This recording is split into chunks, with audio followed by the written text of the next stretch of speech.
Your first day on set of Breaking Bad, you're crossing the border and you get that incredible explosion scene where you walk away Yes. and you don't even turn around. Nothing changes. It's just that stone cold face. What was your reaction when you saw that in the script? Well, I saw it and it was not written as it was going to be that big. I read it. I was like, oh, cool. They're going to do like a special effects thing and da-da-da-da-da. When we got to the set, though, I see a big truck. I see firefighters. I see an ambulance. And I see a whole bunch of people with fire extinguishers. And I was like, huh. And then they told me it was going to be a real explosion.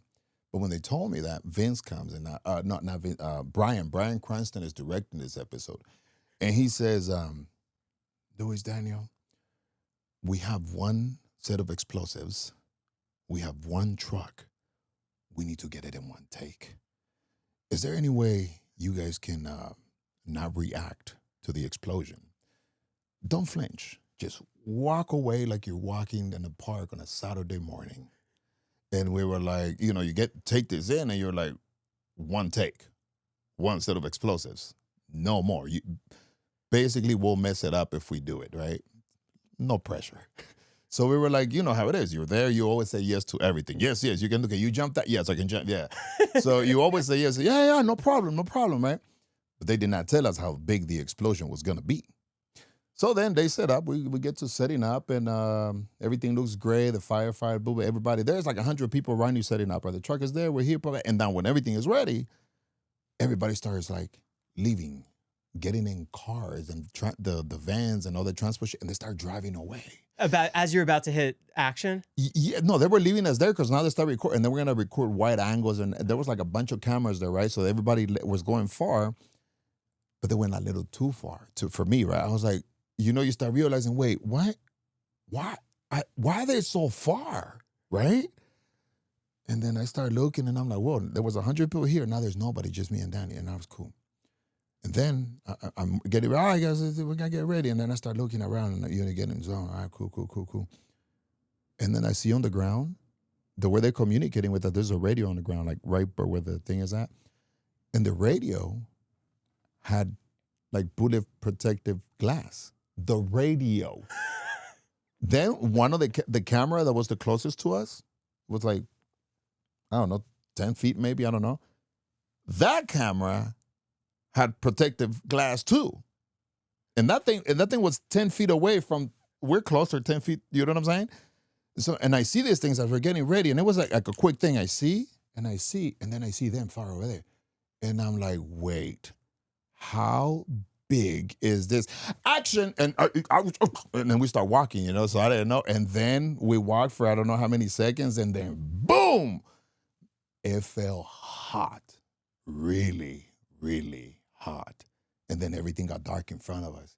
So in that moment, when you're walking, you still, the character, but you know how when, let's say you close your eyes, and you're playing or something, and somebody's going to hit you, you're expecting it, right? You know how you're like, so we were walking, trying to look cool with that feeling, just keep walking and do it.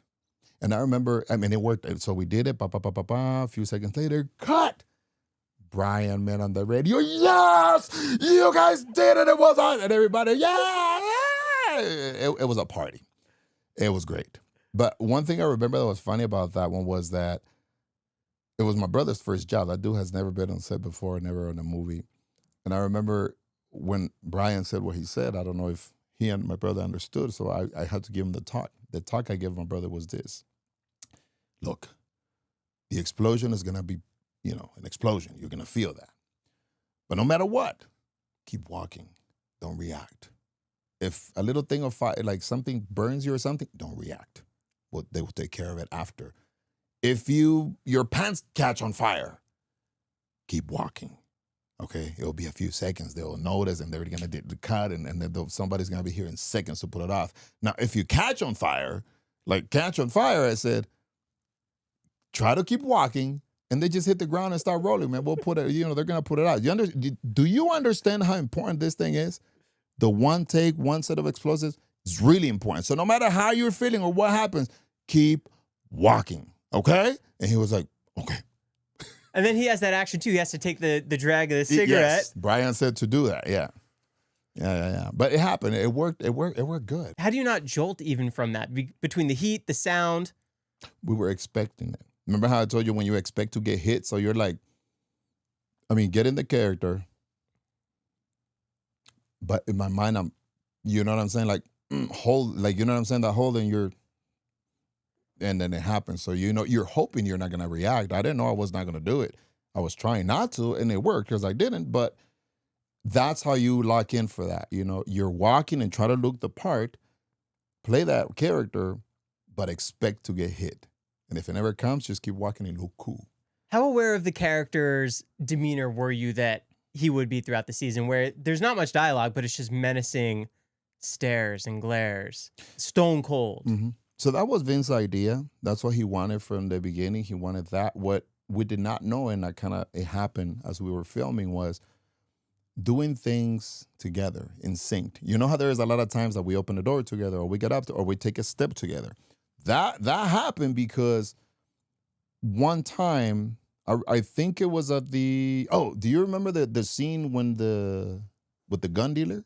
Yeah, where you guys are trying out the body vests. Yeah. So on that scene, for the first time, when we got off the truck, we took a step together off the truck, and we got out. We left, and Vince cut. And he was like, you know what you guys did there? When you guys got off the truck, you guys got off the truck at the same time with the same food and the same everything. He said, can you guys do that again? And we did it again.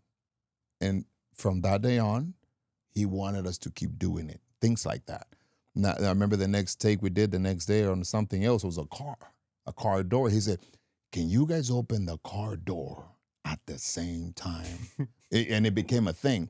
And then years later, we went to Better Call Saul, and it was the same thing. We shot a scene on the desert when we were dropping off money. And the opening and closing the door, it took like 10, 15 takes.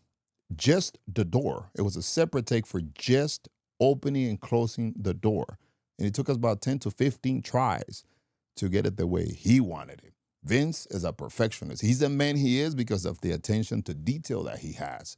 He doesn't care if it's going to take 20 takes. He's going to do it. You've been on a lot of sets. Is that something you noticed that his vision He's different.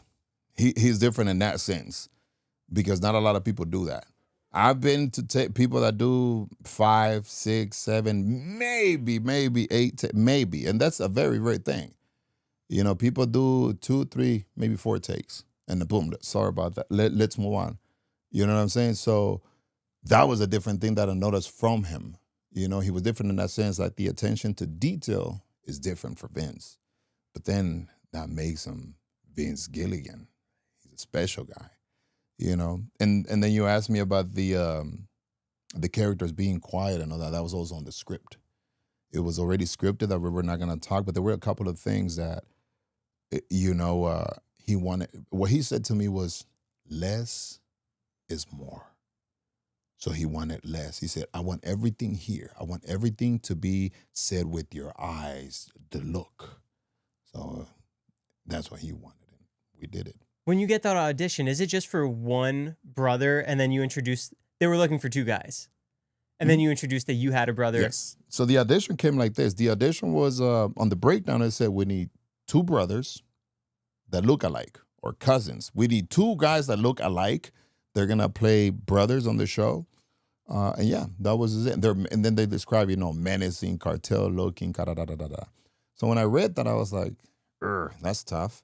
My agent called me and I said, I hope there was a guy that works, same like an actor that works that kind of looks like me a little bit. Like I can see it, And I'm hoping, man, I hope that guy is there.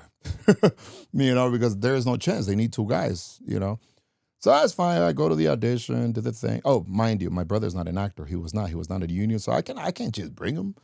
So I go to the audition to do my piece. No, before I started the scene, I had already worked with these people. Bialy Casting, I worked with them before. So they know me. And so when I go in, they're like, hey, Lou, how you doing? Lou is da-da-da-da. And I was like, everything's good. And question they asked me, hey, man, do you have any new tattoos? And I was like, No, I don't have any new tattoos. I mean, no, I have a new one that my brother did like a year ago. And they were like, wait, you have a brother? And that's how it started, you know? They So- said, you have a brother? And I was like, yeah. And they were like, does he act? And I was like, no. And they were like, oh, fudge. And then for a little bit, they thought about things and they were like, and they pulled out 2 scenes. And he said, Louis, bring him in tomorrow. Here, there's 2 scenes. Work with him on this, help him out, and bring him in tomorrow. And I was like, okay. So I leave that place, call my brother, hey, get to the house right now. You got something, and yeah, I got him there and went to my house, studied. You know, he came out 2 hours later, he comes back out with the material. And he said, I think I'm ready. And I look at him and say, you think you're ready? I said, get back in there, bro. You shouldn't think you're ready. You have to be ready. And I told him the way you're going to do it is you're going to know your dialogue, the opposite, the person you're playing with, you're going to know his dialogue, and you're going to know the whole thing on the page, everything. You know everything that's going on that page. Was he aware of Breaking Bad at that point? No, I wasn't either. But when I got the audition before, I rented it, and I watched season 2. Yeah. But yeah, so that's how I got it. He went in, got the thing, really nervous. I was nervous because he was very stiff, bro. And I was like, we're not going to get this. You know, it was, you know, it just, people are not going to get comfortable on the camera just in one day with no coaching, right? So I'm like, man, it was rough, really rough. And I'm scared. He knew the material, right? Like shaky, but he knew it. And I'm like, well, this is going to go south. So we go to the audition that day, the next day, and he does the scenes, the 2 scenes. And then they call me in to go with him to do an improv. And so we do the improv. When I go in there, they give us a scenario, and the improv says, you guys do an improv of this. I did the improv. Remember, he doesn't know what improv is. So he's just standing there? Just probably said a word. Just following what I said, he would just say a word to follow up. Like if I said, yeah, he was like, yeah, you know what I'm saying? Like an example, right? So that's how that went. Come out later when we talked about it, he was telling me, oh no, I was nervous. I messed it up in there twice.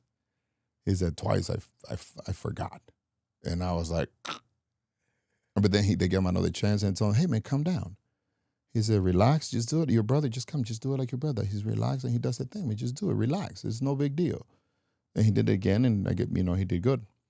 But yeah, he told me that he messed it up, and in my mind, I'm thinking, fudge, because when you go into an audition, you get one take, right? You go audition, you do it. You mess it up, they might give you another one, maybe if they like you, they give you another one. But aside from that, they don't. Oh, okay, thank you, or they prepare whatever, But they gave this guy the 3rd try, and I was like, oh. What do they give you for the audition for the brothers? Because they don't have any dialogue. Funny you ask. You're the first person that noticed that or asked me that ever. Our characters don't speak very much. I have one word here, one word there, and I have a couple of sentences in another episode, right? You can audition with that. You can see if somebody can act based on that. So what they gave me for my audition was do you remember the scene when Walter meets Gus for the first time? In the chicken shop? Yes, at the restaurant. He sits down and he says, hey, yeah, you're working with the junkie. Gus tells him. That's what I did. I was playing Gus Fring on my audition. Mind you, I did not know. They changed the name. I was playing a character name on the paper. I think it was Armando or something. Like they changed the name. It didn't say Gus Fring or Gus. So I'm thinking, shit, I'm doing this guy Armando or whatever the hell it was. I did not know. So when I got casted for the role, I'm like, cool. This guy has cool dialogue. I feel good. I like the dialogue. I don't like the I like to talk. So we get to New Mexico now. So you get the job. I get go the to job. New Mexico. So after the audition, 2 days later, they call us. Boom. Hey, you guys got the job. And 2 weeks after that, we were going to New Mexico to film Breaking Bad. Was your brother excited? Yeah, he was fucking excited. He was really, really excited. Yeah, he was excited. I mean, he never. I'm sure he was nervous. He was excited to. I mean, his first job ever, dude. First job ever. You go. He's on Breaking Bad. But we didn't know Breaking Bad was gonna be what it was gonna be. So he was just excited to have a job, right? Because what season was that you guys came 3. in on? So it didn't have that insane boom. Oh no. 3 is where it really blew up. 3 is when it blew up. When Brian got nominated and won an Emmy, and the show got nominated and won the first Emmy. Before that season, the show had a way lower budget than it did after that season when Brian won and the show won Best Show. The budget went, and now they have more money to play around with. I wish it would have happened when I was there, because then they would have paid me more. They pay me nothing, So yeah, we went to New Mexico, and I thought I was gonna be, I was thinking I'm gonna be God's friend, right? I didn't know, but I'm the God's character. Great lines, great dialogue. And then when I get to New Mexico, talk to Vince, and he's like, "Hey, Luis, yeah, so your character, let me tell you about your character. Your character is going to be we're not going to know what he's going to do. He's going to be real quiet. He's not going to talk. He's just going to say everything with his face. But when they come on screen, everybody's going to be like, oh my God, what are they going to do? Something bad is going to happen. Somebody's going to die. Like, people are going to be so scared." He said, they're going to be so scared that King Kong has nothing on you guys. How scared people are going to be like, oh my God. And I was like, really? And he, yeah, oh yeah, you're going to be this, and that. And then he says, and you're not going to say anything. And I'm like, okay, bro. How do you want me to do all that and not say anything, right? I thought about it in my head. I didn't say it, but he was telling me, and I'm thinking, I'm going to do that, I didn't say nothing. I said, yeah, cool. You'll remember you're a yes person. Oh, cool. Sounds good, man. Thanks. Great idea. But in my mind, I'm thinking this bullshit. This is not going to work. What the fuck? This is, Then we go do the thing. First day on set, I see the footage, and I'm like, well, shit. That works really good, So, that first day is you guys crossing the border, and you're in the van. Yeah, when we kill all those people, the explosion, the van, the explosion, the crawling and all that stuff, the altar, that was Bryan Cranston's episode. So yeah, when I saw that, I was like, great. Good thing I did not say anything to Vince, because it worked. When you auditioned, was all your facial hair and your hair how you had it, and that's what we saw in the show? They kept you how you were? Mm-hmm. Did your brother have to change his facial hair? He did. He changed his. He did. Well, Vince said, there's not to my thing, right? But so Vince saw my tape, the first, I went to 2. On the second is when I recommended my brother, right? Vince saw my tape, the first tape I did, and then he said, we want that guy. That was me. And so that's why I remember they were like, oh, he doesn't have a brother.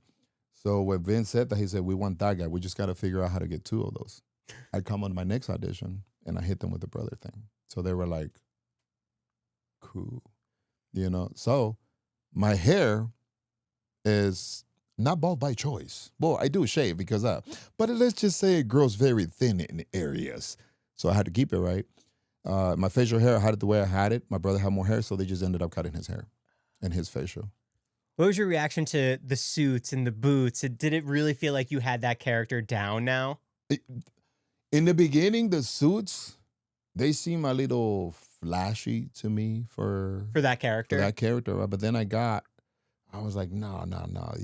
This is, I mean, depending on where you're at, depending on the situation of what the cartel guy is doing, they're going to dress different, And they tend to be very, very flashy, gold guns, Tony Montana type suits and stuff like that, And when I got the silver one, the very shiny one, I just liked it because it was just very out there, And we were trying to get the character to be, remember, out there. He has to be real big on screen with a very strong presence. And I'm thinking, oh yeah, that's gonna do it. So I liked it. And then once we did it the first time, and I saw how it looked, the suit and the action with the axe and all that, I was like, yeah, this is great. I got to a point that every time I put the suit on, I felt like Superman. You know how Clark Kent is Clark Kent.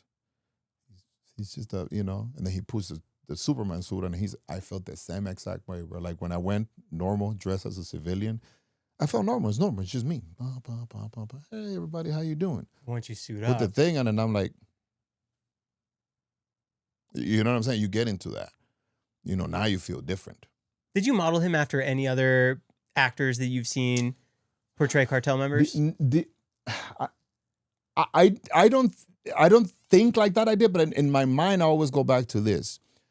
Right before I did Breaking Bad, before I did the audition and Breaking Bad, I watched the movie No Country for Old Men.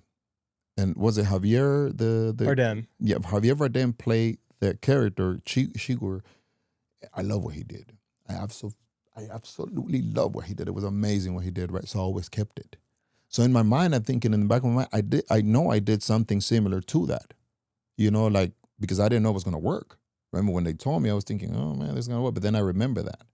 And so I'm sure that I probably took pieces of that or the inspiration to do something similar to that, but your own way.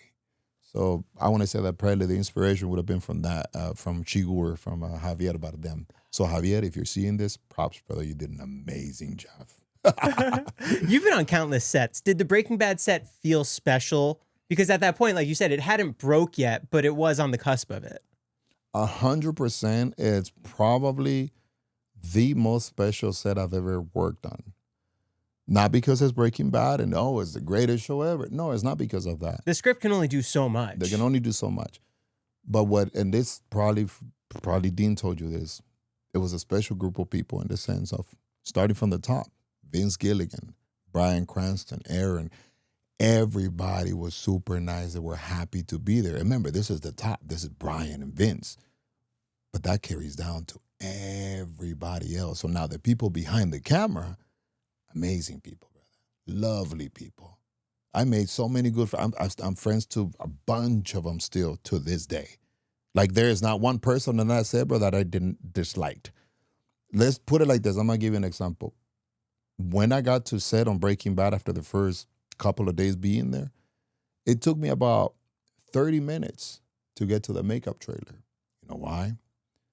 I had to say hi to all my people. I had to go shake hands. I had to go hug that person, say hello to that person. That person comes to me. They come to my trailer. It took me about 30 minutes to get to the makeup. So they started getting my call 20 minutes earlier. Yeah, let's call Louis a little earlier because he takes a long freaking time to say hello to everybody. Yeah, I talk to everybody, bro. The caterers, my friends. I got to go show them some respect and some love. I got to go tell you, how you doing, man? How's everything? Thank you for the food. Thank you for this. The makeup, when I go to makeup, I do my makeup and I still stay a little longer just to talk to the girls, because they're my friends now. They're great people. So where I'm going with this, it's the most special set ever, brother. Most special ever, bro. It was an amazing, amazing experience to work on that show. We were blessed and we were spoiled to work on Breaking Bad just because of how everybody was behind the camera and in front of the camera. Great experience, brother. What was it like filming in New Mexico? New Mexico, man, it's like my second home, brother, by now. I worked in New Mexico the most. Out of all the states, I worked in a lot of states, but New Mexico is the one that I have gone so many times. Oh, there's a lot of projects that film there. Oh, many. New Mexico's bigger than California. When I shot Breaking Bad in 2009, I had already worked on 4 shows in New Mexico. So when I went back to New Mexico, I was like, oh, great, cool, New Mexico, Now, you're back. Shooting there is also an amazing thing. Why? The people from New Mexico. They're special. They like seeing it. They take care of their productions in New Mexico, brother. As it is the what is called the government of the people. What do you call it? Like the city? The city. They take care of the people that are filming there. They care. They want you to be there. Okay, they do. Now the people, the regular people, our people, they love it too. So when you're filming, yeah, people are respectful, cool. But when you're out, they're so happy to see you somewhere. Like a fan is gonna be happy if they see you, but these people are different. You get messages, you get this, and you get all kinds of, oh man, if you need anything, if you did this, and you make friends with some of these people. I have friends with a lot of these people. So being there, working, and sometimes we'll go for 2-3 weeks at a time to stay for one episode, right? So you have to be there and go out and do things. You're like, man, these people are beautiful. New Mexico is a beautiful place, brother. It has beautiful people. And so every time I went and shot either Breaking Bad or something else, I was happy to go there. And again, I have to go see all my friends. Yeah, I have great friends. Shout out to my brother Mark and Ed at the Breaking Bad store. Great example. Those guys, man, every time I'm there, man, dinner, this, that, this. And the Breaking Bad store is a great place, brother. I go there, it's like a candy shop. I'm like, ooh, what am I taking today? You know? And aside from working on the show, brother, and being an actor on the show, I'm also a fan. So I have a bunch of Breaking Bad stuff, and those guys have been great. And Breaking Bad tour, everything they do, bro. Breaking Bad, I think in New Mexico now after, bro, it's like a religion. There's businesses after Breaking Bad. The show's 10 times more popular now than it was when it was on. Netflix did that. So I remember a donut shop I went to one time to get coffee. There was a donut, that were multiple, but the one that caught my attention was a donut that was glazed with blue, and it had little blue like sugar. Amazing. The Heisenberg. I was like, well, you know what I mean? And there's the car wash. That's the same thing. There's so many things, and the statues they put at the convention center, you know, from Breaking Bad. It's like it's good to see. Breaking Bad did a lot for New Mexico, and New Mexico did a lot for Breaking Bad because nobody else would take the show either. You know about that, right? Can you explain on it? Well, the show was originally supposed to be in Riverside, California. Breaking Bad. Yeah, but imagine this: you're in Riverside, you're the city officials, and Vince comes and he's like, "Hey, yeah, we want to pitch a show to you." And so the city was like, "Yeah, go ahead, let us have it." Well, the show is about this professor that has terminal cancer, and he's gonna start cooking meth to provide for his family. Okay, so I'm sure they did a lot more than that, but basically that's what it was. And they were like, yeah, we think we'll pass on that one. You know, we don't want that kind of attention to come to our city. Mind you, though, at the time, Riverside had a very big problem with meth. You know, so they said no. Then they went to another place, and somehow New Mexico was like with open arms. Incentive is this and that. And come on, if they don't want you here and they love you over there. So they went and shot it in New Mexico. Same with the companies.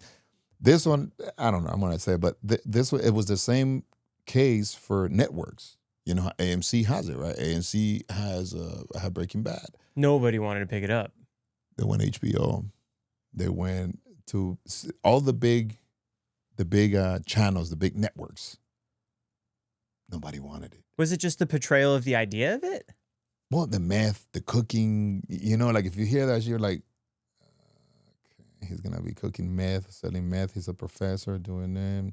I'm sure there was a lot to the pitch, but I think what turned people down was the meth, a professor cooking to sell meth. You know, it's not telling you, like, I mean, there's shows like Narcos, right? There's Narcos, Tony Montana, and those great movies, right? And shows. But this is different. This is a professor. This is like an everyday person cooking meth. It's almost like a reality show, bro. So these people probably got scared, be like, "Oh no, maybe we don't want to. We don't want to touch that. We don't want to glorify this. We don't. Nah, we're cool. You know." But nobody saw the vision. You know, I'm sure the pitch was a lot better than that. But that was, and when they went to AMC, they saw the potential, the vision, and look what happened. It was so important for the show's success to be based in a real place like New Mexico, too. Absolutely, 100%. It couldn't just be a fictional town. No. I think to me, I think it's better that it happened in New Mexico than Riverside, California. Had it happened in Riverside, you know, because it's just so different. Albuquerque, New Mexico. You get me? I don't know. It's just something to it. Maybe it's just because of Breaking Bad and I'm there, but I feel like it's the perfect place. I feel it was perfect. And I always say, hey, man, I'm glad they got that reward because Breaking Bad brought a lot of money to the city. Now there's a lot of tourism that they want to see all the Breaking Bad locations. It brings a lot of people to New Mexico, and I'm like, they deserve it. They gave us a chance. I road tripped from New Jersey to LA when I moved here, and I made sure my route was through New Mexico. Did you go see a couple locations? I saw the house. I saw the chicken spot. You had to. Yeah. Let me ask you. The lady, she's a great person. The lady that owned the house, that owned it, she sold it. She sold it. Did you go to the house? Did she come out? I already knew her reputation, so I stayed down the street. I didn't go directly in front of it, but you know how it's at that cross, and it has a fence, and so I stayed away from it because I didn't know what. Good. You were very nice and respectful. The problem, she did not mind people, you know, walking by, maybe doing things, but people messed it up. Because they get There were- disrespectful. Well, there were people that she said a few people did the pizza thing. They threw it on the threw a roof. pizza on the freaking roof. Of course she'd be mad. And she was pissed. She was pissed. And she told me one time, she said, Louis, there's people that have tried to, they have scammed people to do things at the house. He said, there was this couple from Russia that paid $4,000 to stay 2 nights at the house. So he said, one day, I get a knock on my door, and it's a couple. And they're like, hey, we're here for the stay at the house, you know? And the lady was like, excuse me? Yeah, we paid for the stay at the house. And she's confused. And she said, no, you did not. I'm the owner. Nobody told me anything. I don't know who you are. Nobody's ever said anything to me. And the guy was like, we pay $4,000 to stay at the house and da-da-da-da-da-da. So you gave me like, people don't know this, but she's had her fair of drama and all this headaches and stuff. So, and then the pizza on the roof, multiple people doing it. She was like, I'm done with this. I'm going to put a fence and I'm going to say F you to everybody. Yeah, so we pay for the mistakes of others. You filmed at the house, right? Yeah, we did. She's great. She's a great person. That lady's super good. We're friends. So that house, did they film in the interior of it? Yes. Oh, they did. Not everything. There was a replica at the stage. But like our scene that we did, like the bed scene, you know how when we sit on the bed and wait for Walter to come out of the shower with the eye and the text, that was shot there at the house. Oh, in the real house? Yeah. Not even at the soundstage. Wow. No, we were there. We were at the house, and then what else did we do at the house? Oh, when Brian is coming out of the shower, that was funny. Another story. When Brian was coming out of the shower, we were shooting that scene together, right? Like we were on the bed, and then Brian was quiet in the shower because now we're filming, so he's quiet and we're shooting. Once we cut, it was his turn. Now they're gonna light up our side, but he was shooting his shower scene. So in one of our takes, when we're doing our take, we're sitting there, we're serious, and we're doing the, mean looking. Brian comes out on his tighty whities and kind of shook his ass for us. It was just one of those, the bloopers, right? And we didn't break character. Cut. We're like, oh, you're good. You were trying to make us, hey, that's not going to happen, Brian. You're not going to make us break character, bro.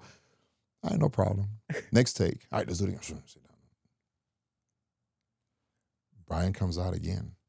This time, he pulled it down a little bit. Show maybe a cheek, a little bit of the cheek. And he shook it. Still nothing, brother. So they were like, nah, you thought you were going to do it, but nah. He was like, okay, guys, I'll give you props. And he was just laughing. He's a funny guy, man. He's super, super fun. Super fun to work with him. What is your brother thinking 3, 4, 5 episodes in? Because he's just working a normal job, and now he's thrust into this television show. He was the same way when he started and when he finished, man. Every time we worked, it was me in his ear, everything, because man, he doesn't even know how to behave on set, kind of thing, So you have to make it. You're the actor. You have to behave accordingly.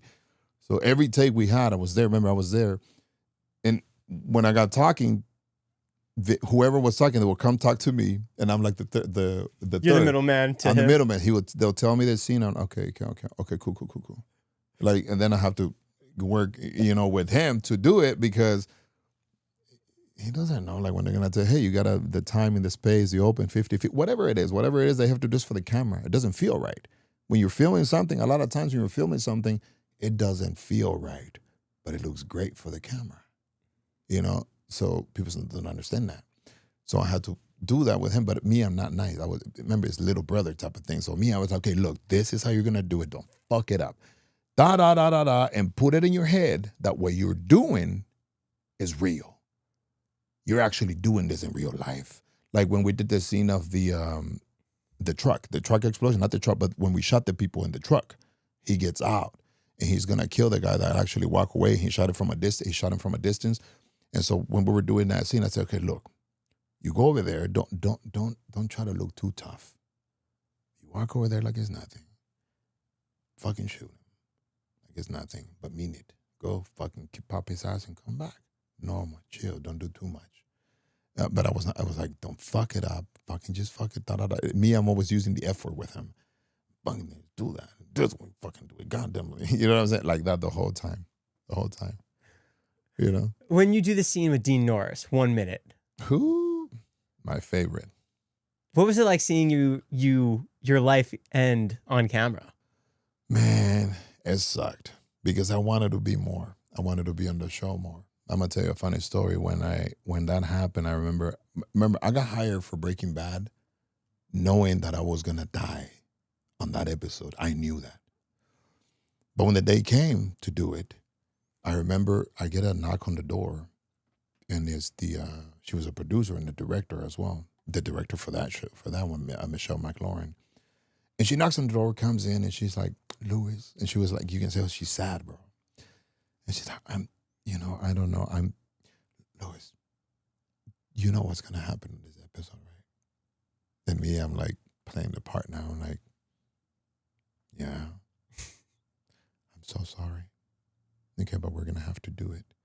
But it's going to be very memorable. And me, I'm like, yeah, I know. But then I was like, Michelle, I'm cool. I'm chilling. I'm playing with you. I knew already I was going to die. It was acting as if I did not know, bro. So I had to be like, I'm cool, man. I'm cool. I know this is the way it is. Boom. I love the script, the way I'm dying. It's amazing. Let's do it. So then we do it, and I was like, okay, this is beautiful. Perfect death for this guy.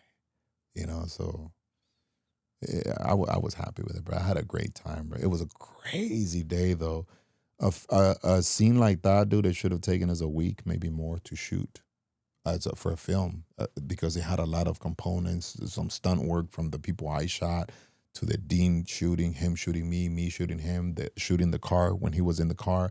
It takes a lot of time, brother. It takes a lot of time to do these little things. So it should have taken us more than a week. We did it in 2 days. Which is crazy. Crazy. Bro, you know why? Because the budget was low. The budget remember, the show Breaking Bad at that season, it was really low. So we were like, they told us, no, you have 2 days to do this scene. And the only way they could do it is they hire another unit.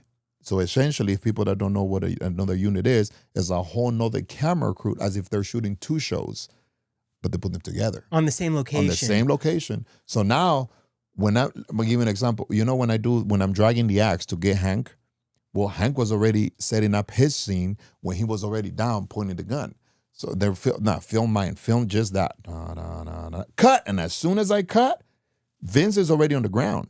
They want me to go do the scene where I'm going to chop him up. So as soon as I'm done with that scene, I run over there to where Dini's at, and now I'm going to act that part out. And as soon as that is done, we have the next scene done, ready for us. So we were like, run from here, go from here to there. And it was a crazy day, brother. It was a crazy day. And I was like, man, this is, whew. And it was 2 days since to it, but it was crazy. Up and down, up and down. Cool thing about it, though, we got nominated for an Emmy. That scene. The whole for best directing and all that. I was like, amazing. It was great, brother. But it was a crazy day. I got to know Dean there a lot more, so it was really cool, brother. It was really good. Hectic, but really cool and efficient. Remember when I told you the Breaking Bad crew special? That is crazy to do, brother. And people will be like, nah, man, you're not going to have us running around doing all these fucking setups, the light, this and that. People won't fly with that.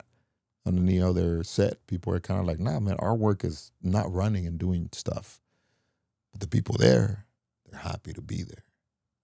You know what I'm saying? So they were jumping hoops for the show. And so the lighting, shout out to the lighting, the grips, the PAs, the ADs, bro, they were running, doing things, brother. Run to the truck. We need another light. Go over there. We need this. You know what I'm saying? Everybody was like, and they made it happen, brother. It's wild because you guys are also battling the elements of the daylight. Oh, yeah. Yeah. People don't know. We had to shoot sunlight. And your brother got to live a little longer than you. Mm-hmm. Yeah. He got that extra episode. Remember, so you know how the season, that episode that I did, and when we were talking to the guys, that because they were like, we don't know how we want to put it. They were like, you do this one, because this one is requiring a little more interaction with Dean. And they were like, your brother's great, but, we don't know how this can play out. So he said, who wouldn't want to stay an extra episode? And I'm thinking, fine, all right. But I liked the way it ended because it was a great episode. Would they decide in the moment of which brother got shot, who got to live longer, who said what line? Would they figure it out on the fly? No, Michelle told me the reason why they did it. He said the reason we're doing it is because you have more experience with this. And this episode is a special episode, she said. So they wanted you and Dean back and forth. Yes, the Dean and I back and forth. And then my brother died in the first freaking seconds, or he got crushed. So, but he said to do that. And then he said the extra episode is just one episode in the bed. He said, so we just, in a nice way kind of thing, like, you do it. You're going to do this. And then we'll have your brother do that. So that's what she decided. That was Michelle's thing. And she was very nice when she said, it's great, I understand. It was good. But yeah, that's how they decided, man. When you find out Better Call Saul is coming, Who? Do you get a little anticipation that your character's story is going to have more depth to it now? I did. When I heard the announcement, I was like, ooh, cool. Remember, I don't know I'm going to be on the show. So I heard about it, and I'm like, ooh, I'm thinking all these things, right? Like you said, more depth, more this. Oh, my God, this is a prequel. There's going to be more. So you're still alive in this universe. Yes, I'm great, right? And then I don't get a call for the first season. And I'm thinking, okay, great. The show is going to be a different thing that has nothing to do with the Breaking Bad future or what happened, right? So I'm like, oh, well, okay, there we go. I'm not going to do this show. I was not, I was kind of disappointed. I thought I was going to be on the show, right? So I'm like, cool. But I'm still friends with people, so we talk, and it was cool, right? And then one of the guys tells me, yeah, man, we had Tuco on the show. And I was like, wait, what? Remember, I lost hope already. I'm not going to be on the show. Then I talked to my friend. Yeah, bro, we had Tuco, bro. And I was like, wait, what? So the show is and he was like, yeah, dude, no, trust me, there's a good chance you guys are coming back. So they put hope back. Yeah, but cool. Show ends, first season, and I never got a call, right? Second season starts. I'm like, ooh, great. I had hope, but I was like, don't get too happy. I get that call, brother. I'm like, you know what I'm saying? Oh, bro, I was over the moon, dude. I was so happy, brother. Now, I have to admit this. When they announced Better Call Saul, bro, I'm thinking, oh, no, man, what are you doing, dude? Why would you do that? Why are you going to have a, bro, you're going to ruin it. You're going to ruin Breaking Bad. I thought to myself, no disrespect to anybody, Vince, I love you. But I thought that because every show has done that. You know how they have an amazing show and then they get funny or great, whatever it is. And then they want to make more. And they ended up messing it up because nothing compares to that show that originally kicked it off. I was thinking the same thing when Breaking Bad. I'm thinking, oh, dude, you're going to know, man, leave it alone. But then you think, it is Vince. But still, you're scared, right? Then I went to work and I saw the first season. I said, oh, dude, I'm sorry I even thought that. It was a sin for me to think like that. It's freaking Vince Gilligan. He's not going to do a crappy show, bro. But, you're scared because of what we have, the greatness that we had. I was scared, But then when I saw it, I said, good thing I did not say anything to anybody ever. You know what I'm saying? Because this is amazing. Then I see Better Call Saul, and when we worked on it, and I'm thinking, dude, you know how many people think Better Call Saul is better than Breaking Bad? A lot of, not better, but they like it more. There's more story behind. There's a lot more in that show than Breaking Bad. Breaking Bad is always going to be Breaking Bad. To me, Breaking Bad is, yes, it's going to be number one in that sense, but Better Call Saul is a very, very close second, brother. What do you think Better Call Saul added to the universe of it? Oh, the backstories. The backstories. The story, the most important thing, I think, would be Jimmy or Saul and Mike. The Kim thing and the Saul, ooh, I was like, ooh. And then, all the other backstories, like ours, like Theo Hector's thing. Like, nobody knew that Hector, the guy with the bell, Theo Hector, he walked. You know how he walked? And they don't know how he ended up on a wheelchair. That was a huge, huge reveal. The way that happened, it was Gus. So I was like, man, this is great. They give us a lot more in the sense of Mike and his granddaughter and his daughter. You know what I'm saying? It was great. And now another thing that I work more episodes. You get me? So I loved it. I love that I work more episodes. I'm not gonna lie, bro. I love working on Better Call Saul more than I did on Breaking Bad. In what way? I was there more. Not only that, they gave me more action. So basically, not to have a big ego, they made me look more of a badass on Better Call Saul than in Breaking Bad. Breaking Bad, I was great. I intimidated, did all this crazy shit. But we did not have the type of shootouts that we had as we did on Better Call Saul. You know, the when we took out the people at the motel, all those guys. Bro, it was a great scene. The shootout we had with Nacho. Oh, sorry for the spoilers. You know what I'm saying? Those are great. Bro, it made me feel like, I don't know, dude.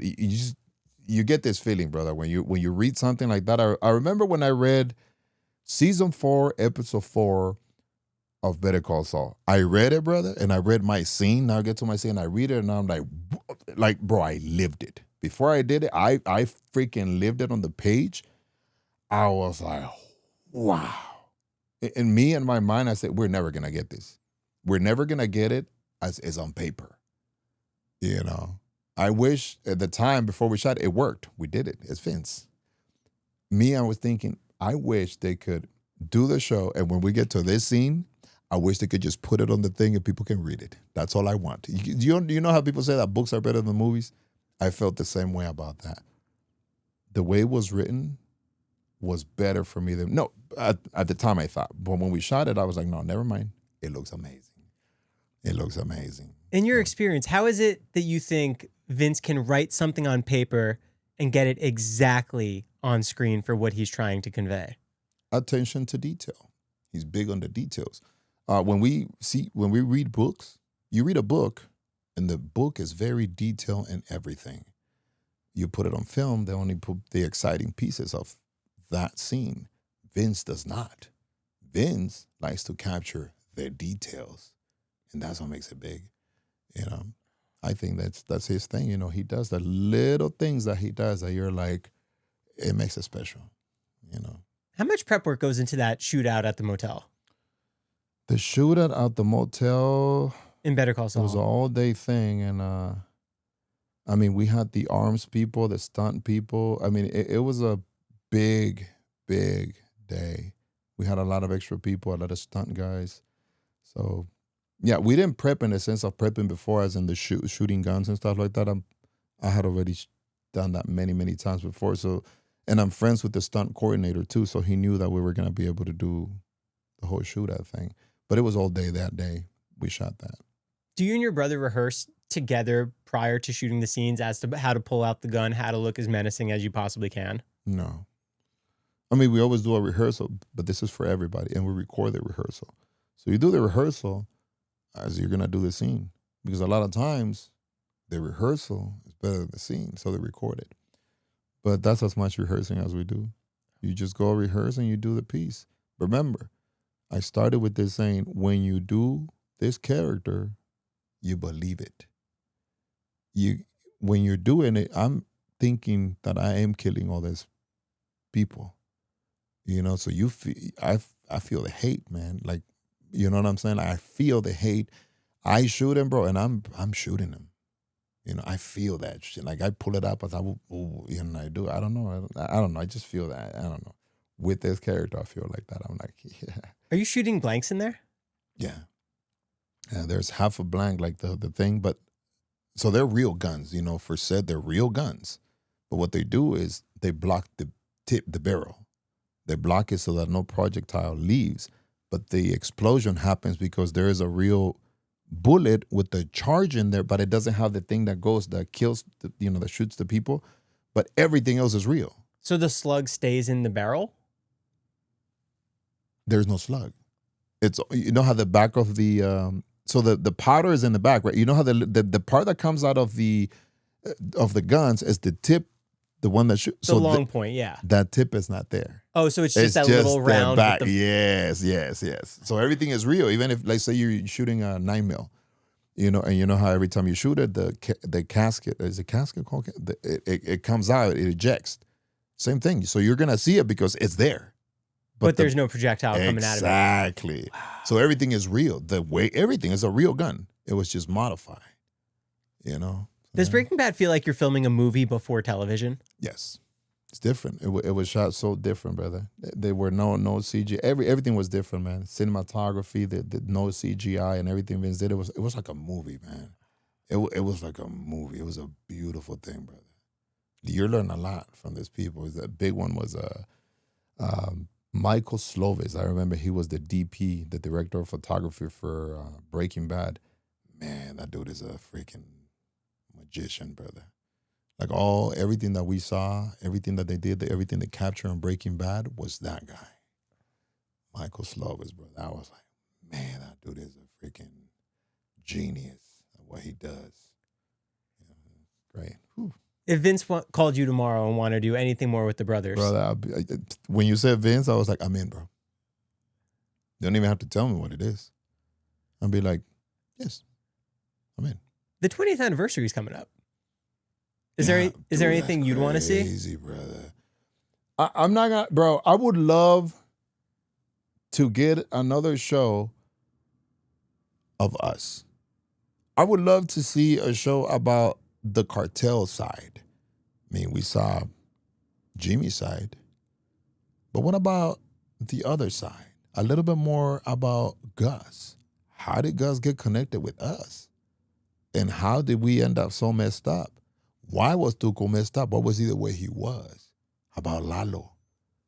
Lalo's character is very intriguing, brother. It was a great character to me, in my opinion. He stole the show that season when he came in. He was an amazing character. But who wouldn't want to see that? A little bit more on the backstory of the cartel and Gus. And as well as Gus, it would include Mike. So you get me? I would love to see something like that done. I would absolutely love it. And I'm sure you guys will. So, Vince, if you're watching, what's going on, brother? The rise of the Salamancas. I don't know. Something cool like that. That'd be sick on Netflix. It would be. It would be. So it would be really nice if Vince did something like that. Did you have your eyebrows tattooed during the show? Yes. So you got to go in hair and makeup each? I had them tattooed. I have more tattoos. Actually, I have my neck. I had my hands. They always cover them. I removed them since I don't have them anymore. I have them. Fuck you. Yes, I have it. But everything else I removed. But funny thing, brother. Breaking Bad is a show about cooking meth, putting people in acid, and a bunch of other things that they do, blowing people up and all this. But they couldn't have a simple F-U on the screen. Because of network television. Yeah. They blocked it. They put down makeup every time. Every time. It's crazy. And they covered your neck tattoos too? Absolutely. Yeah, 100%. They covered my neck, my hands, and everything. Yeah. It took me about 30 to 45 minutes to do this. Was that because the cartel member would not have it, or they just didn't want the tattoos for the character? They did not want it for the character there. Like what they were, they did not want. Right. Yeah. Remove them. The character would have tattoos. There's a scene that we do when we're about to take remember the car we take when we put the keys on the goat? That scene, we take our shirts off and I have tattoos. My brother takes Saul for you. He has tattoos. So it was fine for the character to have tattoos. They just didn't want those tattoos. Yeah, they were stupid things. How'd you first get into acting? Because it's a pretty crazy story. Yes. Well, past, right? Everybody knows this. I've said it many, many times. I was in prison 3 times. I was kind of a bunch of times before when I was young. I was a young, dumb kid. And so, yeah, I went to jail. But the last time I went to prison, I wanted to change my life. I remember I was in the hole for 6 months. And while in the hole, I don't know if it's reflection or something, but I reflected on this and I'm like, dude, my life is nothing. I'm here. I have nothing. I'm going to get out and I have nothing. I don't even have a place to live. I have no money. And so every time I was in the hole, I remember I had a book and I would get off my bed that I had and I would look in the mirror, which it was a metal thing that you barely see, but it was a mirror.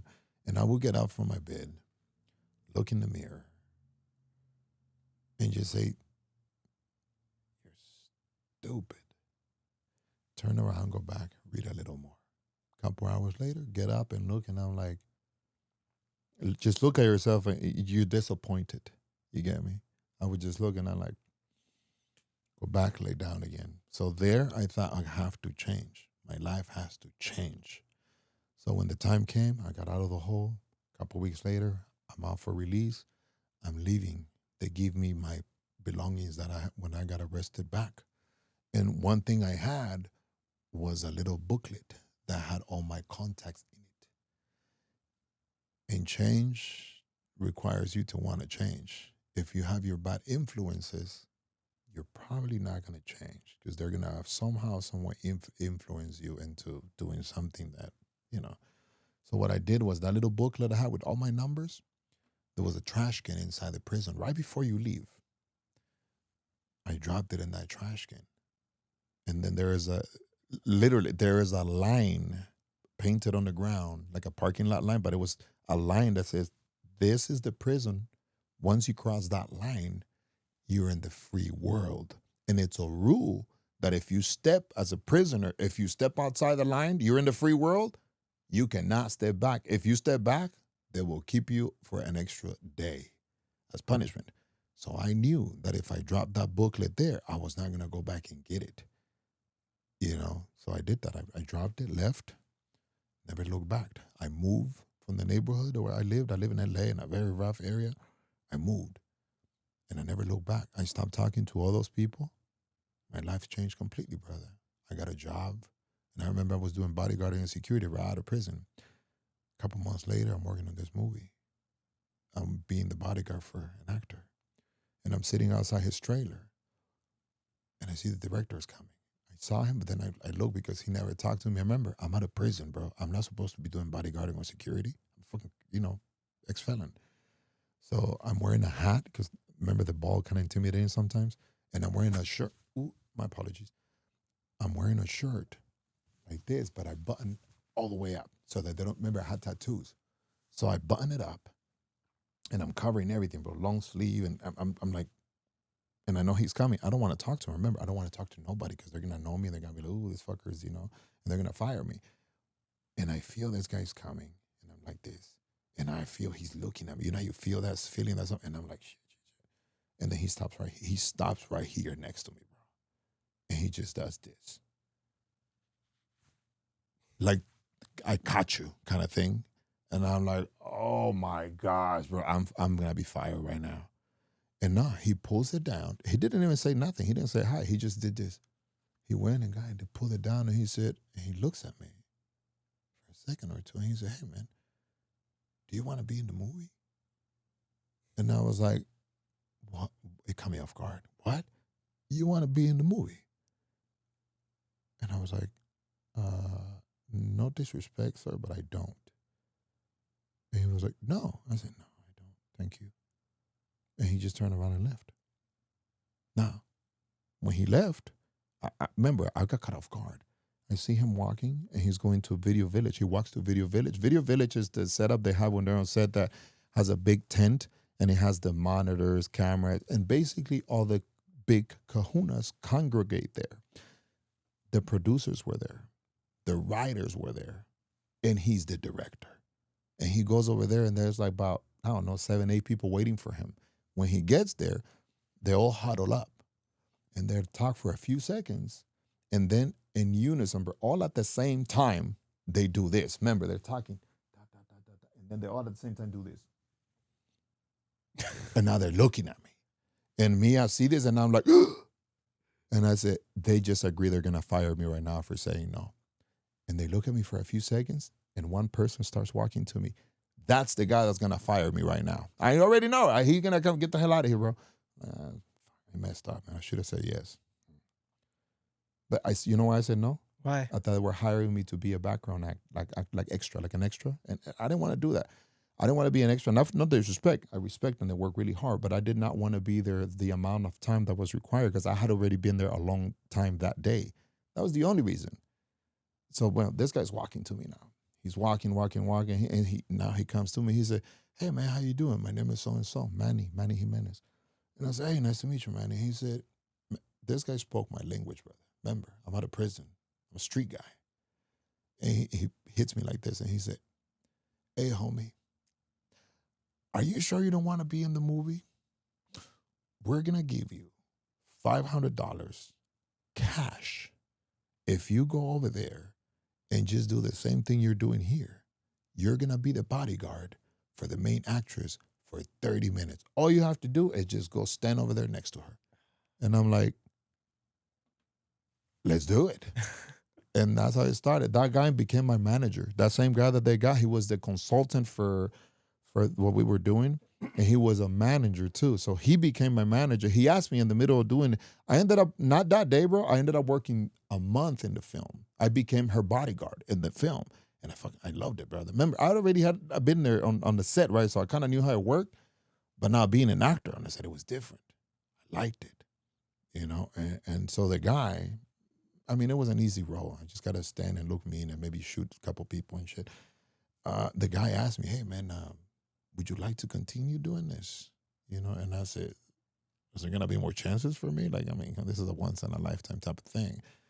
He said, no, we're going to work. I want to work with you. I want to do this thing. Like, we got to send you some coaching, some books, take care of things, get you a proper resume and a headshot and all this. And I'm like, okay. What year is this? 2002.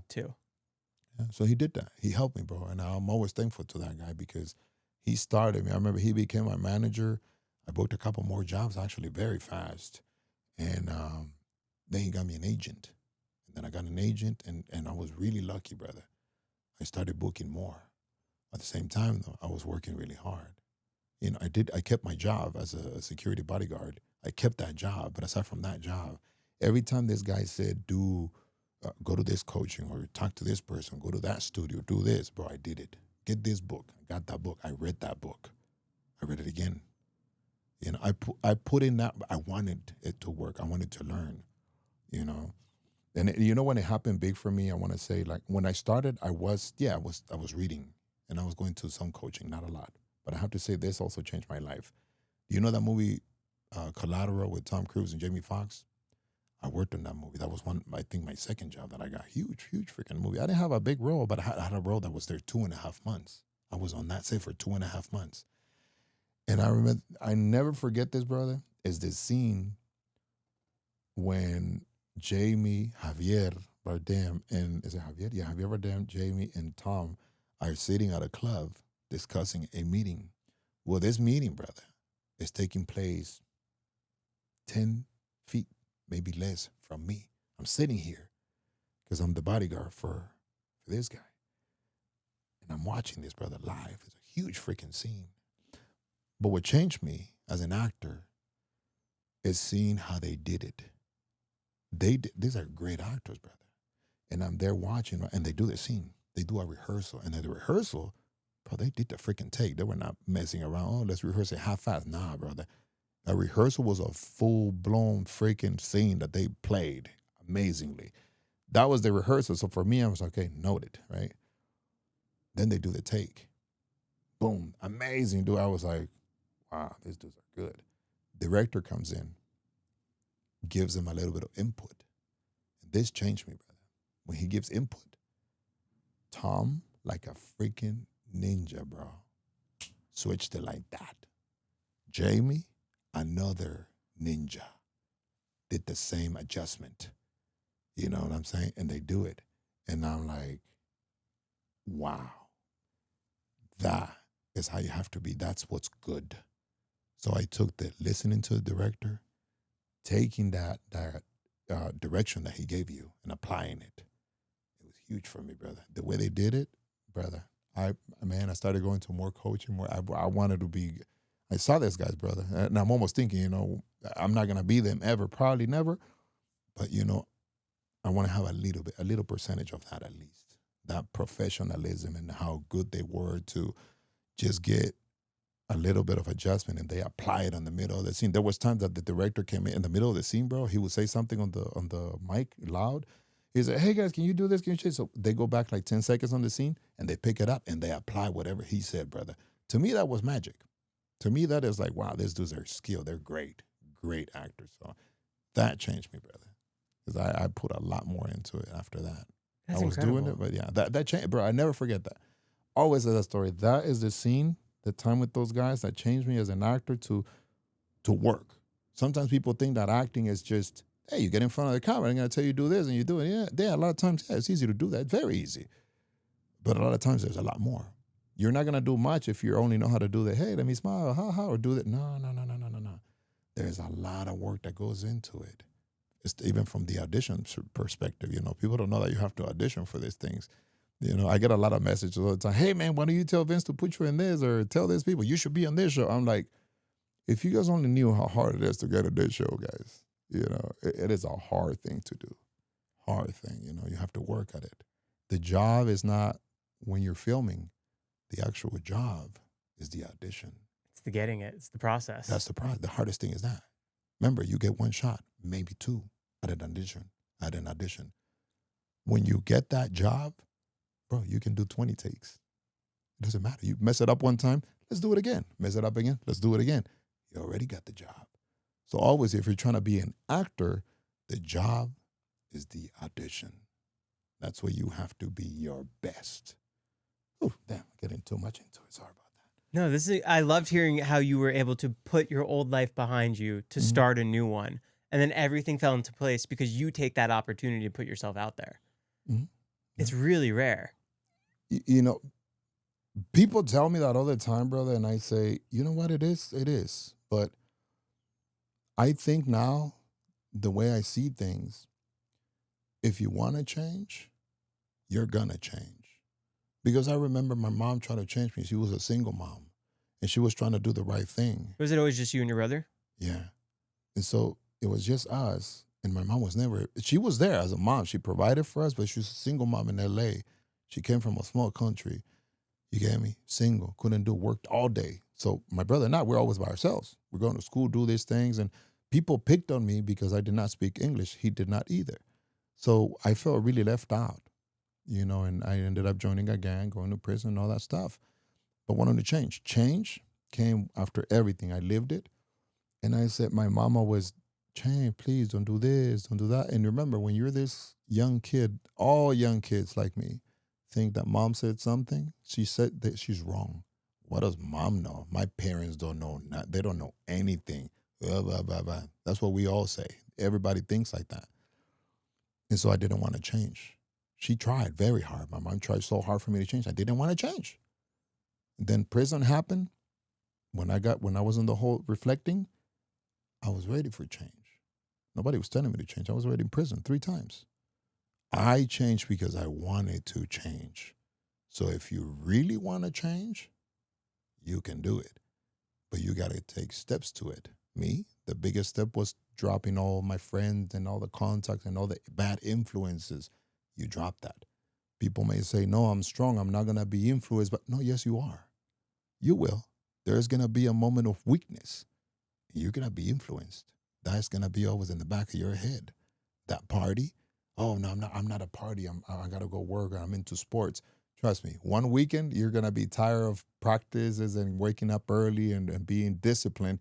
And you get, oh, man, you know what? They did tell me there's a party. You know what? I'm going to skip today, and I'm going to go to this party. That party could change your life. Something can happen there. You can do something that you might regret forever. In my sense, because I was doing shit, you know. But for kids, too, you know, you never know, brother. You know, but if you want to change, you can. You just got to want to do it and put in the work to do it. Did you know what kind of life you wanted? I did not. When I changed, I wasn't sure what was going to happen with me. I got that job, and it was a good job. You know, what I knew that I wanted was not to do what I was doing before. Something different. Yeah, I just wanted a regular life, brother. Because when I was going back and forth in jail, going back into prison, I see this now, right? When I changed my life, I was doing this. I was always in prison, always in jail. And when I was out in the free world, I couldn't do anything. I couldn't go to a restaurant and eat dinner like everybody else can. You get me? You couldn't because you're a goddamn gambler, you're a criminal, right? So I was limited to my area where I live in LA, my neighborhood.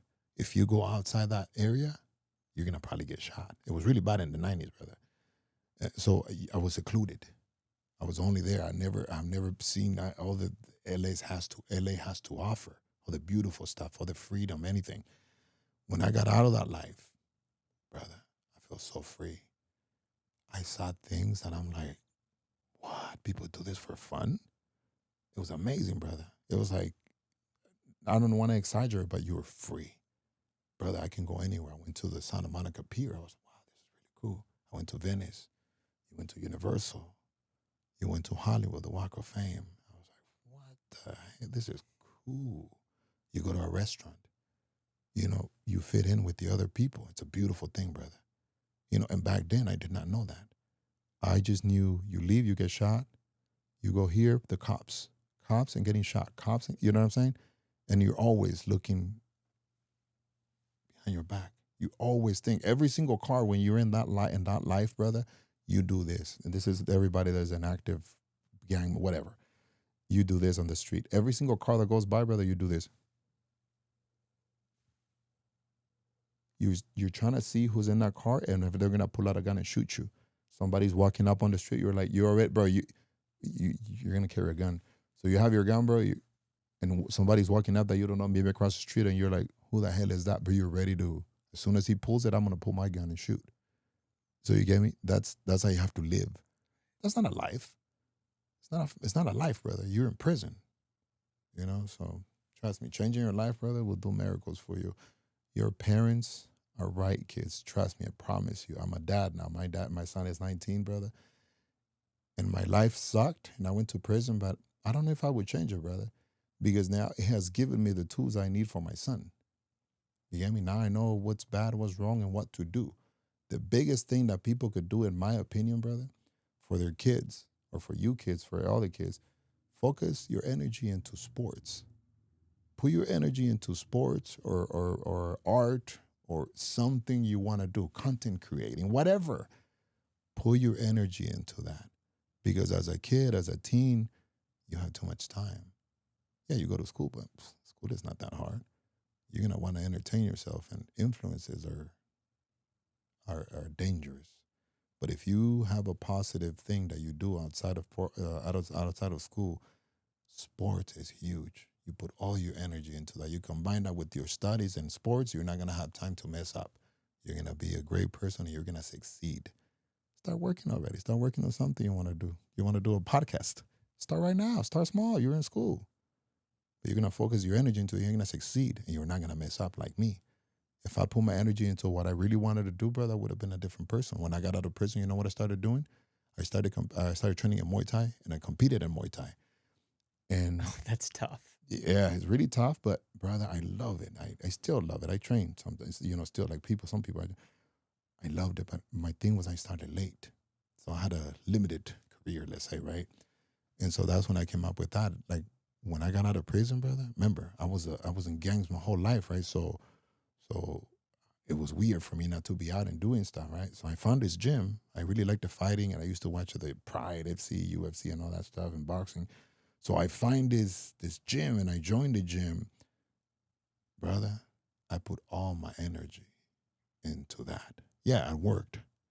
But all my energy, everything that I was putting in for that gang or for that world, remember, and I was 110 for that. Like me, I'm ready to die. I was ready, bro. I always tell, why did I get the F you in my eyes? You know why I got a fuck you in my eyes? Because I thought I was going to be dead before I hit 18, 19. I was going to be dead.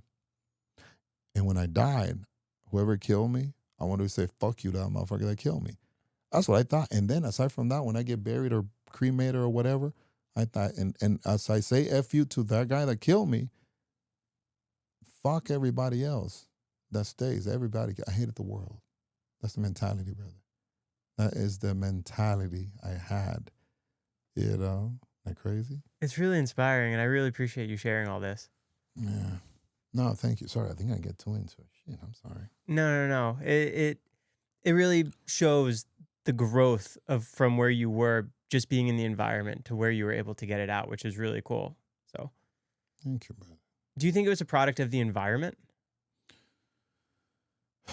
The reason why my life went south, I have to say a couple of things. Remember I told you earlier that when I came here in 1991. I went to school, middle school. People looked at me weird. People were really mean to me because I did not speak English and I dressed different. I don't know nothing about the fashion here. People looked at me and picked on me for a year or two, whatever. Where'd you come from? What country? Honduras. It's in Central America. And so pick on me. Then I hit high school. And in high school was the same thing. People are even meaner, right? call you names. They look at you different. They look at you like a piece of crap. Then one day, brother, I see this guy. We were at lunch, and I see a guy walking in the middle of the whole thing. And people are like this, bro. And they're looking at this one guy, brother, that looked tough. He was bald, had a thing, was dressed like a gangster. And people are like, freaking, the sea was parting for this guy. Bro, I don't know what. I got up, and I followed him. And he just, bro, he was walking with the purpose. And he's going, he takes a turn, gets out, goes all the way to the back. And then he goes to the back where the basketball courts were at, way in the back of the school, bro, very secluded, right? And I'm following this guy from a little distance, but I'm following him. And as soon as he gets there, bro, there's a group of people waiting for him.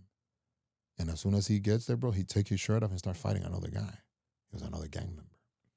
And I'm looking at this, bro. And they fight, and they end the fight.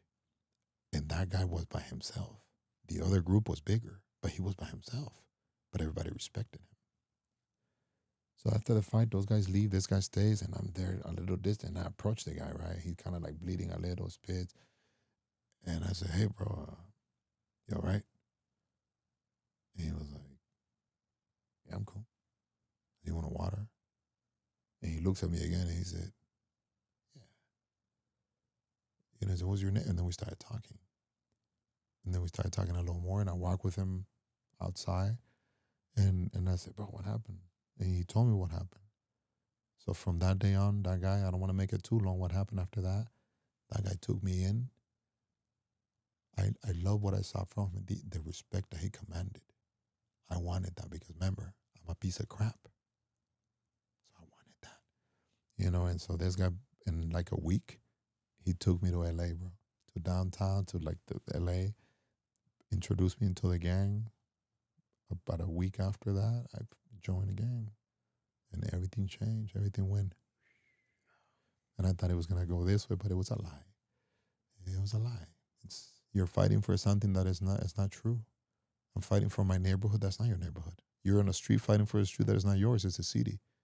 I always say this, if you're fighting for your neighborhood and for your gang, for you this, why do you run when you see the cops?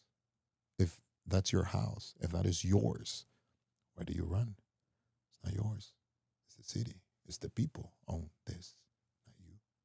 You're just a criminal doing bad things. I always knew that. It's incredible. Yeah. And I'm going to tell you, when I changed, brother, I said this is a big part of it too. I'm probably taking too long, but a big part of my change too was when I did change, when I did that movie, the first movie I did, that same guy, Manny Jimenez, the guy that became my manager, is a big piece of my life. Because of the change in what I was doing, I got a call that the news, the Channel 5 or Channel 7 wanted to talk because of the change, right? That this guy's changing, he's doing acting. So I talked to him. From there, a school contacted me to come talk to the kids about gangs, drugs, and all that stuff, right? And then the sheriff's department contacted me at the same time. And so I asked Manny, which one should we do? And he said, well, I think we should do the sheriff first because it's going to be a little bit smaller than a school. And so, all right, cool. So he said, all right, man, here's the address. Go there on this day and talk to, I don't know who they want you to talk to. You'll figure it out. Okay, cool. Brother, I drive there. The address they gave me, back then, no GPS. I had to drive and find streets. They gave me an address to a sheriff's station. Brother, when I pulled up into that thing, I was nervous, brother. I'm not like, I was pooping my pants, man. I was like, oh my God. I have never been to a police station willingly. You get me? So I was really nervous, brother. So I parked my car, I gathered myself. I get out of the car, brother. Take a deep breath. Start walking to the front door. Mind you, at the front door, there were 3 sheriffs. And they're talking, drinking coffee. And I go, brother, and I'm just going to go past these guys and go inside and ask the receptionist where I need to go, man. Now, as soon as I get to the front, the 3 guys turn and they just do one of this. They look at me for like a second or two, and this changed my life. They turn, and they extended their hands. I look the way I look. I still look like a gang member. A little less, but I still look the part. They turned, brother, extended their hands, And they meant it. They said, Mr. Moncada, we've been expecting you. Thank you so much for doing this. Yeah. I hate this one. It changed my life, brother, because the Saul as a person. You get me? That's the first time I got respect. You get me? Like a person. And it was from these guys that I thought my whole life were my enemies. And they were not. They're people doing their job. I was messing up. They were trying to protect other people from me. So it was my fault. But what I loved is that they had no resentment. They said, thank you, Mr. Moncada. Bro, that changed me, bro. Forever. Because I wasn't sure I wanted to do that. I was doing it because, they asked me and they told me, but I wasn't sure I wanted to do it. But those 3 guys, they changed me. I went in, they received me, they brought me in, offered me coffee. I went, and it turned out to be great. I talked to kids that were me when I was young. So I see myself in them. And it did something for me talking to the kids as well, because I wish somebody told me what I told them when I was their age, when I thought that being a gang or doing this and it was cool. I got some stripes on this. No, man. If somebody that had already been there told me these things before, it would have probably changed my life. But they were the opposite. The person like me, they were telling me to do it. So those kids, I hope I changed somebody's life that day because I had already been there, bro. I've been prison, my second home. Gangs, it doesn't get higher than me, bro. I was the biggest goddamn gang member in LA. Nothing gets higher. It's not gonna get higher, bro. I admit, the guy you were scared of for the gang? That's me. I'm the guy that you were scared of. So trust me, I have been there. When I left, the kids thanked me. Everybody applied to talk to them. There were more sheriffs inside. The chief came of that station, and he was the same way. He thanked me. Mother.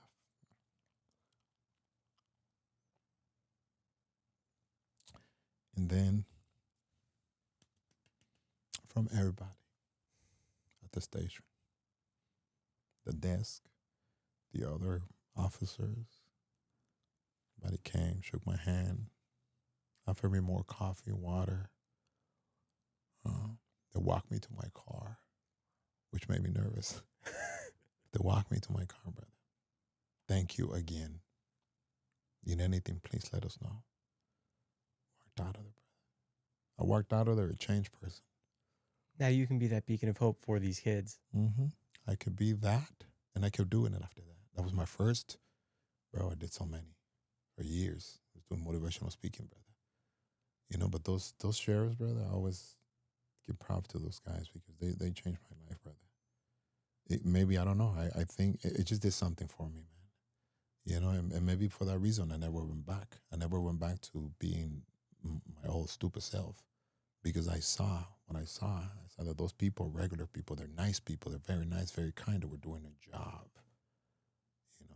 I was just ignorant. With public speaking, have you ever considered writing a memoir? Never. I have a friend, a writer, that told me, I told her my story from when I came to Honduras. I was stabbed over there. I was shot over there. I went in 96 and they did that to me. 95. I went back because I was doing really bad here. So my mom sent me back to Honduras because I was in a gang and I got caught with a gun, whatever. So she sent me back. I went over there to do worse. I went to jail over there too. I went to jail to Honduras and then I ended up getting stabbed 5 times in Honduras. So I came back. And as soon as I come back, I got shot here. The cop shot me. My fault. Now we're not doing nothing, but it was my fault. I was in the wrong place. They shot me, right? And I told her that. And then I told her about the prison. And I told her about everything else to change. The story that I just told you about the prison, but I made it more, just a lot of stuff, a lot of details. She said, we should write a book. And I just took it as that. I said, nobody going to want to hear that story. Who wants to hear all this? I think it would help. He It said, would help people. Nobody wants to hear this, brother. But my big thing, I'm always this, brother. Gangs is the destruction, brother. Influences and gangs are the destruction of our youth. And it is not true. You're not cool. You're not doing it for anybody. Easy money, it's bad money. Drugs, they don't do nothing. Party and do all the crazy fun stuff. Not going to do anything for you. Nothing. Not going to do a damn thing. It's a moment of, you're going to get this, but it's not going to do anything. Nothing for your future. Yeah, you can have fun with people. Go to a little nice, cool party with cool, good people. But drugs, doing other things, funny things, I dare you to do that. That can change your life forever, bro. It's not worth it. It's not worth it. Why? For a moment of laughter? No, it's not worth it, brother. You still have fun and be a good person, but do the right thing. Prepare your life, I'm big on that. Yeah. It's a lot. Thank you for opening up and sharing that. Sorry about that. Yeah. No. Brother, I don't like to talk about that one every time, brother. I say anything about it. Every time, brother.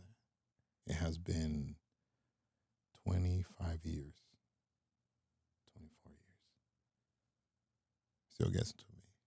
Every single time. That's how much it meant to me.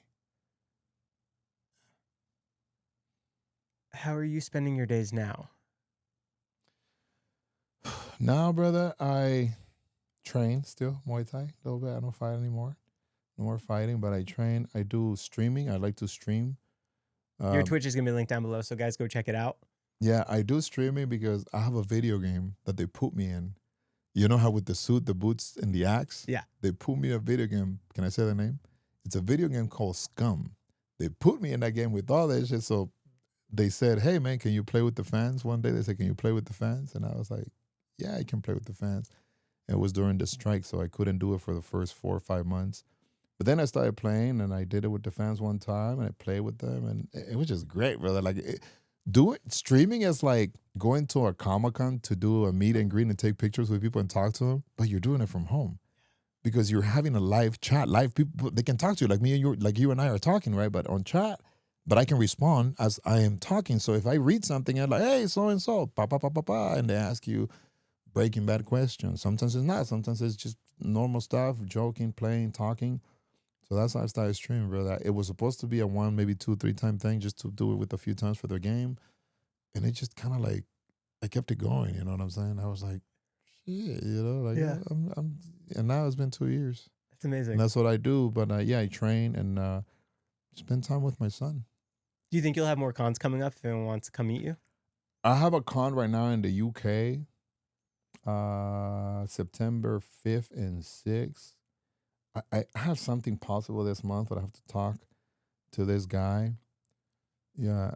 We did a cool thing. We did a cool shoot for the Stokes twins. The promotional for Netflix, bro. We shot it like Breaking Bad style. You guys gotta check it out. It was a really good 15 minutes of footage. I'm like, whoa, that was freaking cool, man. They wanted to do some things like parts of Better Call Saul and Breaking Bad, and they did a great job at it, brother. They're really, really good. I filmed a movie about 7, 8 months ago called Land of Wolves. I don't know when that's coming out, but yeah, that was a cool thing I did. But right now, mainly I do is the streaming, Do you have a schedule? Yeah, I do about 5 to 6 times a week between 10 and 5 p.m. Amazing. Yeah. Cool. Just go there, talk. The big thing I do on stream, though, you're going to get a kick out of this one. The thing I do on stream, I do stream games or just chatting a lot. I chat a lot. But what I started doing is talking to my cast of Breaking Bad. You just had Dean Norris on. I had Dean, yeah. Just talking, I don't even know why. I just wanted, he's my friend. Yeah. So you know what? It's not a podcast, and it's not it's just chatting. It's just one time that people asked me, brother, I was doing something, and they said, "Hey man, can you have a Tuco?" They wanted Tuco, right? Or Raymond Cruz, and I was like, "Why? Just talk to him, bro. Like, do a Q&A with him or something." And I was like, "Me? I was on the show. Like, what the?" And then I was like, "Well, shit. He is my friend. I see him at cons all the time, and we mess around all the time. You know what? Fuck it. Let's have him here." So then I figure out, I said, you know what? It's kind of fun. It's kind of fun. It's great. So I love what you do. Now I'm going to tell you, I'm an amateur. I'm a rookie. I'm going to tell you this, guys. This dude is a freaking pro. This setup that he has here, I want to have this kind of setup when I grow up. You understand me? This is how good he is. I'm learning from this man. I have a bootleg, like a, was it Temu setup or something? Because bro, you have an amazing setup here, brother. You're doing it, brother. You do great, Ed, and everything you do is great, man. I appreciate that. Yeah. Seriously. And this is amazing, bro. Cool. What you have here. Thank you. So if people want to see your schedule, it's going to be, is it on your website? Or where can people see your signings? It's on Twitch. And all my social medias are always all going to be Luis Moncada. Twitch is Luis_Moncada_. And they can see my schedule there if they go there. Awesome. And all the links for everything, like if you go to my Instagram, there's a link for Twitch. If you go to YouTube, there is a link for Instagram and Twitch and so forth. So if you find me in one, you'll find me in the other. Stop by. You know what big thing I do? Since I'm talking about the streaming, I do giveaways every day I stream. What do you give away? I give away autographed pictures, cameos. You know how the cameos you record for people? I do it in the suit. I wear the suit. Did you keep that from set? Yes, I kept 3 in the boots. Oh, you kept... Wow. And I got an axe recently. I got an axe 5 years ago. 5 years ago? I got an axe from Vince, and he signed it for me because remember, the original was kept by Dean. Dean kept that one when I hit him, but we had more. And so when we had the contract for Better Call Saul, I asked for the boots and I wanted some suits. So we agreed on that. And then later, when we were already working on the show, I said, Vince, is there any way you can pull any of the axes from the archive or anything? You know what I'm saying? And I ended up getting an axe too. Were those axes real? Yes. Oh, they're freaking heavy. Heavy metal. Mm-hmm. They're heavy. They're really, really heavy. Did you actually get a pair of Walter White's underwear? Or was that a replica? That was a replica. I got it at the Breaking Bad store. That was not me. If it was a replica, I'd have been like this. Yeah, no. Those are Breaking Bad store. Breaking Bad store, yeah. Well, thanks so much for making the time and coming by. Brother, thank you for having me, bro. I was very excited, brother. Sonny, awesome. You have a great setup, brother. I cannot wait for to see this done, brother. Thank you for having me. And guys, keep doing what you're doing, my brother. I appreciate that. Cool. See you guys. That was great. Thank you.